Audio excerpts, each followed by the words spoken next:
வருக. அத்துடன் உங்கள் எல்லோருக்கும் எனது இனிய பொங்கல் திருநாள் வாழ்த்துக்களை தெரிவித்துக் கொள்வதோடு இன்றைய நாளில் நமது தமிழ் புலவர் ஔவையார் அவர்கள் பற்றி ஒரு சில வார்த்தைகள் கூறலாம் என்று இருக்கின்றேன். இவர் தமிழ்நாட்டில் வாழ்ந்த ஒரு பெண் புலவர் ஆவார். ஔவையார் என்னும் சொல் மூதாட்டி, அறிவில் சிறந்தவர், தகப்பன் போன்ற பொருள்களை குறிக்கும்.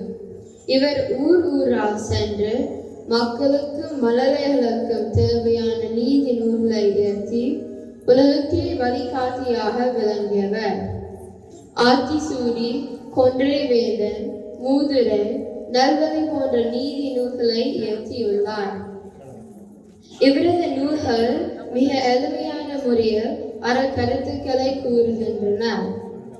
அத்துடன் இவரது படைப்புகள் அனைத்தும் காலத்தை வென்றவை. இவர் சேர, சோழ, பாண்டிய மன்னர்களால் போற்றி பாதுகாக்கப்பட்டவர். வள்ளல் அதியமான் அளித்த நெல்லிக்கனியை ஔவையார் உண்டு நீண்ட காலம் வாழ்ந்தார் என்று சொல்லப்படுகிறது. ஜெர்மனியில் இருந்து தமிழகம் வாழ்ந்த பார்ட்டலோமியல் சிவன்பால்கர் என்னும் ஜெர்மனிய போதகர் ஔவையாரின் இந்த நூல்களின் நீதியான கருத்துக்களை கண்டறிந்து இந்நூல்களை ஜெர்மன் மொழியில் வெளியிட்டார். இதிலிருந்து ஔவையாரின் நூல்களின் பெருமதி புரிகிறதல்லவா? திருக்குறள், நாலடியார் போன்றவற்றின் அத்தனை கருத்துக்களையும் கொண்டதே ஔவையாரின் அறநூல்களாகும். ஆத்திசூடி என்ற பெயர் ஏன் வந்தது? ஆத்திசூடி அமர்ந்த தேவனே ஏத்தி ஏத்தி தொழுவோம் யாமே. இதன் பொருள் ஆத்தி பூமாலையை அணிந்திருக்கும் சிவபெருமானின் மகனான விநாயகரை எப்பொழுதும் வணங்குவோமாக. இது அறம் செய்ய விரும்பு ஆறுவது சினம் என்று தொடரும் தொகுப்பின் காப்பாகும். காப்பு என்றால் கடவுள் வாழ்த்தாகும். இதனால் இந்நூலுக்கு ஆத்திசூடி என்ற பெயர் வழங்கலாயிற்று.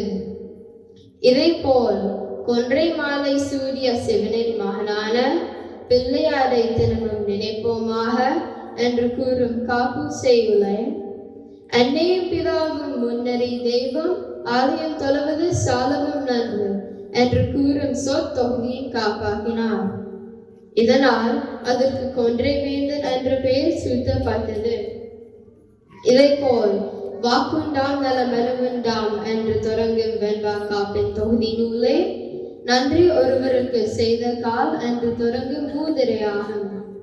பழமை வாழ்ந்த அறக்கருத்துக்களை தன்னிடம் கொண்டிருப்பதால் மூதுரை என அழைக்கப்படுகிறது. அது மாத்திரமா?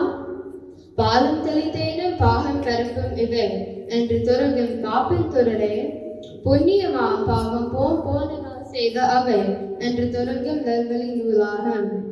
வாழ்க்கைக்கு நல்ல வழியை காட்டும் நூல் என்பதால் நல்வழி என்று பெயர் பெற்றது. தமிழ் கூறும் நல் உலகம் உள்ளவரை ஔவையாரின் படைப்புகள் தமிழுக்கும் மனித வாழ்வுக்கும் பெருமை சேர்க்கும் என்பதில் எல்லளவும் ஐயமில்லை. ஔவையாரின் அறுவழி நீதி நூல்கள் போன்ற தமிழ் மாணவ பிள்ளைகளின் நற்பழக்க வழக்கங்களுக்கு, நல் வாழ்க்கைக்கு, எதிர்கால சிறப்புக்கு உறுதுணையாக நிற்கும் என்று நம்புகின்றேன். ஔவை என்னும் மூதாட்டி அருமை தமிழை சீராட்டி அறிவும் செறிவும் நிலைநாட்டி அற்புதம் படைத்தார் கவிதை. இவர் ஒழுக்க வாழ்வுக்கு வழிகாட்டி என்று கூறி விடைபெறுகிறேன். நன்றி, வணக்கம்.